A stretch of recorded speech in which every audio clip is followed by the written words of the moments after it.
So I am 1 week into my mini holiday trim, taking myself out of a lean build ahead of a beach holiday. So this trim back is to reveal what muscle I've built just that little bit better, and also to look the part whilst away on the beach and at the poolside.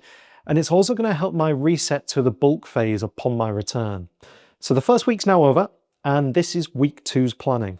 So I'm going to talk you through the past week against each of these metrics and explain what that tells me, and therefore what I need to do to stay on track this coming week. But before I get into the numbers, everything I'm doing across these 8 weeks, the process, the logic, the decisions, it's all laid out in my 4 weeks of free fat loss coaching. The link is below. Sign up and follow it along in real time. Now, let's get into it. So, weight, the headline figure. I started at an average of 79 kilograms. As of today, 7 days later, I'm averaging 78.4. But my most recent 2 weigh-ins have been 78.1, but we're working on the full weekly trend here, not the daily fluctuations. For calories, for the past week, I've had a target of 2,300 calories. And I've actually averaged over the past 7 days, 2,168 calories. And that shortfall was fats. So you may recall me saying in the previous video that I typically have a lower fat diet, and I gave myself a higher protein goal last week because I wanted to go into this first week consuming foods that were going to leave me feeling fuller for longer, and protein's key for that. That said, I'm reducing my protein this week from 200 grams to 170, as I've not felt the calorie drop hit as hard as I expected it to.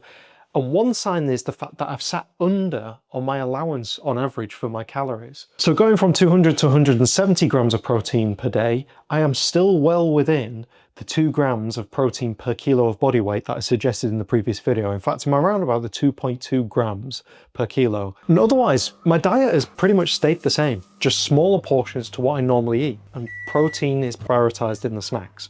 The only thing I have added to my diet is Pepsi Max Cherry. Now, I don't usually drink soft drinks, but these are fantastic for satisfying cravings and for filling that hole when you've just got an appetite. From the very first week this time around, I'm just having a regular can when I'm feeling an appetite and need to hold out for a main meal that's coming up. Training, it's unaffected, and not what I expected to so early in the game. I plan to go for 1 or 2 runs this past week, but workload and also family days out over the weekend have been the priority instead. Running was always going to be something that I just do on the side, so that can be prioritized more in the coming weeks if I need to increase my output. Given that I've seen just over half a kilo drop this week, I'm on track with my goal. And ultimately, this tells me that the deficit's correct and that I don't need to change anything. So I'm staying at 2,300 calories for the coming week. For steps, week 1, I averaged 13,468. Improved weather this week has made those steps far easier, and that's one of the benefits of cutting this time of year, because spring is now well underway.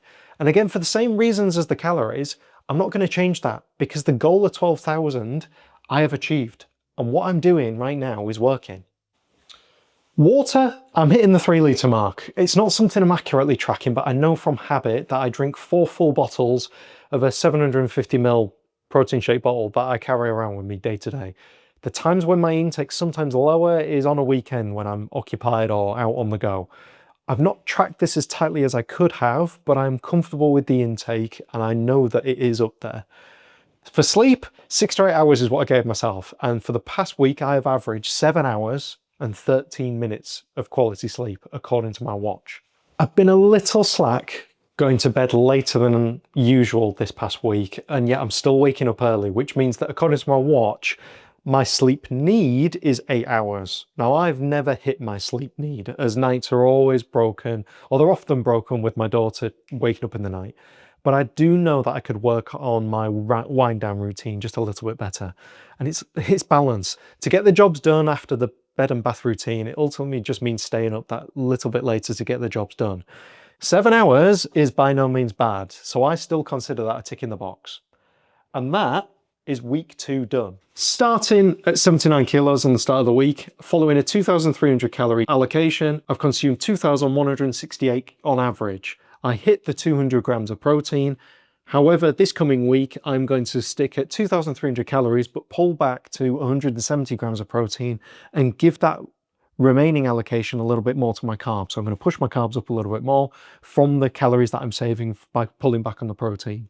Steps of a target of 12,000, I hit 13,468, so well above the target comfortably. I'm going to continue with that same target and expect a very similar output this coming week. Water is 3 litres given from habit, but that is very loosely tracked. That could be something that I could pull into if I needed, but given the downward trend of 0.6 of a kilo off this past week, I am comfortable that these are ticking all of the boxes. Similarly with sleep, with a goal of 6 to 8 hours, I'm 7 hours 13, comfortably right in the middle of that target. Everything's moving in the right direction. The deficit's correct, the steps are there. Sleep could be better, but it's not derailing anything. Week 2 starts now. So if you've been watching this and if you recognize yourself in any of it, the guesswork around the calories, not knowing whether what you're actually doing is working, and wondering what to change and when, that's exactly what the 4 weeks of free fat loss coaching is built around. It's the same process I've just gone through. It's an assessment week, it's setting your targets, it's handling the weeks when life gets in the way, and then knowing how to break through when progress stalls. It's free. It's 4 weeks, and it's the foundation that most people who've been training for years have never actually built. The link's below, so sign up, follow along, and let's see where you get to in 4 weeks. I'll see you at the end of week 2.